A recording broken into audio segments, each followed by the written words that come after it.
Hey guys, Brandon Beatty Trance here. Welcome to the studio. Today I wanted to talk about getting emotion into your tracks using automation. If you're not using any kind of automation in your trance productions, you're heavily missing out. I actually don't know how you could make a quality production without automation.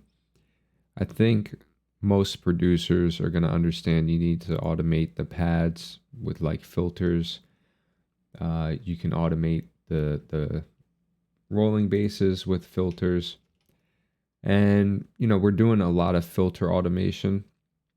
And if you're really creative, you might even do some types of reverb automation, which I don't think I've done that in this track. But I wanted to show us specifically how we can use the filter automation to also sort of get more emotion by, in this track, I really open the filter in line with the melody. And in this track, what's sort of special is that the melody really keeps rising over time, and then it eventually does sort of fall back down, to loop around again and sort of reconnect itself. It is like sort of circular in a way. But even as it's falling back down, I am kind of closing the filter a bit. So let me play it for you so you can have a listen to it.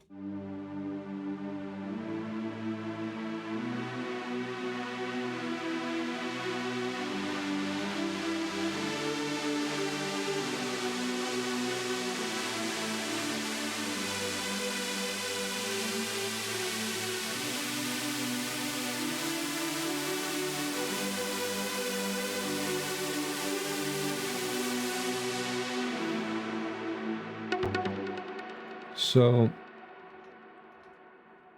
again, as the melody's pushing, this is something I really did feel, and sometimes it does help to actually, have a physical controller with a mod wheel that you can move the filter to, and you'll be able to get more emotion out of it.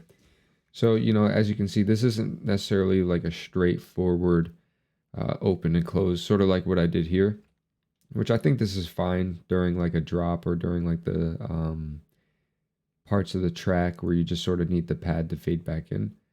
But in this part, the pad was really sort of a solo element, and I wanted to give it really push the feeling here and the emotion in this part. I'm not going to play the whole track because this one is actually signed by Monster Tunes. So I don't want to get like a copyright strike or something, because it probably would. It probably could, it potentially get picked up. But we will play like the parts of it. I think I even automated like the bass pad. Let's see here. No. Okay, I didn't have to do, but yeah, almost everything's up for automation. And we'll show you like the filter on the mid basses there. So here we got our mid basses. We'll just do that with a kick.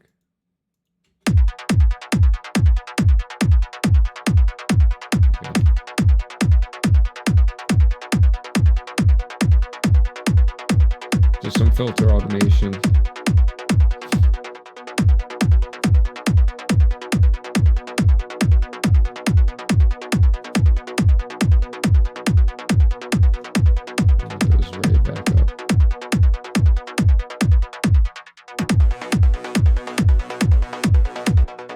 Right there, so I don't just have it pop back in, but I have it kind of slide back in, and that just kind of really adds some movement and this effect of like, we went up and then we slam back down into the music sort of thing. Really emphasizing that downbeat. So you do need to get creative with this automation. Don't just do straight forward, down all the way to the top. Specifically even here, I sort of got creative with it.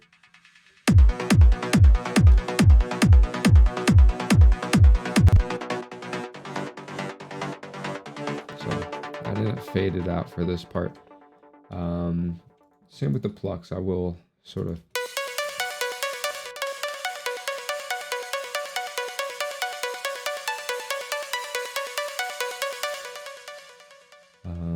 So yeah, we can put that together with the mid basses.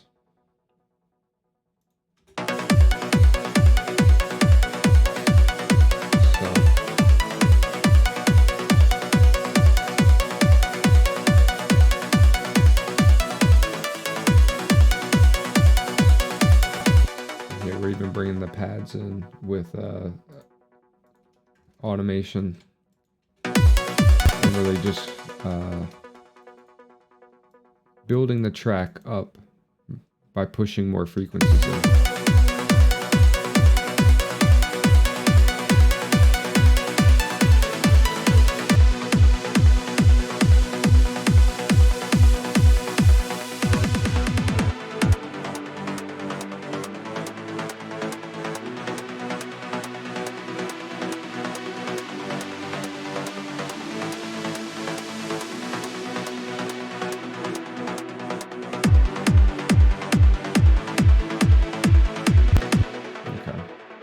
So I think you guys get the idea. Again, even like these vocals are being automated, and they're being automated in line with the pad.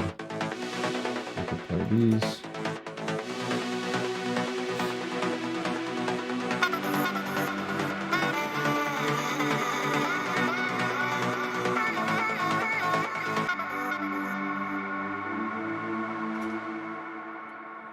So yeah, guys, just always be changing stuff in the track, especially like the acids. I feel like automating your acids is sort of key. So at key moments, again, I don't just have a straightforward, zigzag pattern with this one. In key moments, I do push those frequencies and just, again, make it sort of evolving over time. Now, I think this one might be a repeating pattern. So you just got to try everything. Sometimes repeating patterns are good. Sometimes repeating pattern, but push it at key moments. So I could show you that.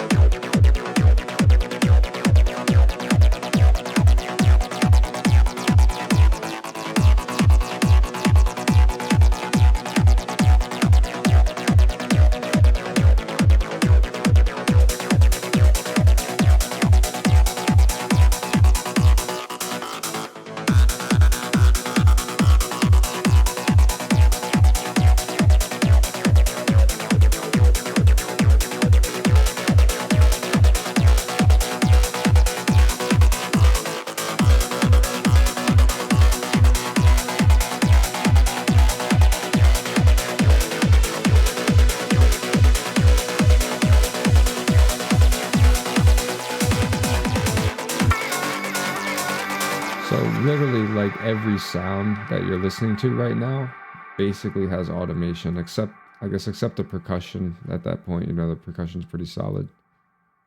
All right, guys. Thanks for checking it out. Remember, just be really creative with your automation. All right.